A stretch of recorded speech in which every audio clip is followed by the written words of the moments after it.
Welcome to Luca and Miguel. Enjoy the video. You start by identifying which photos need correction and why: camera clock drift or wrong time zone. Open Lightroom Classic and select the Shoot folder. Make sure only the photos you want are highlighted. Once done, note the exact offset in minutes or hours from your reliable reference, phone, GPS log, or a correctly time-stamped image. You do this so Lightroom can calculate an exact adjustment instead of guessing. Now you're ready to apply the first batch correction. In the Library module, go to Metadata and choose Edit Capture Time. This is where you make the change.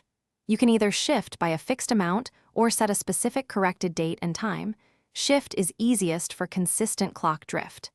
Make sure to preview using one representative image so you can verify the result visually and in metadata.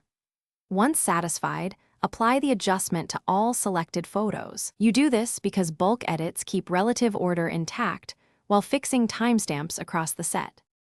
After applying changes, validate by inspecting the metadata panel and the library grid's date order to ensure continuity. If some files don't update, make sure they're writable. Some RAW files or locked files may not accept edits.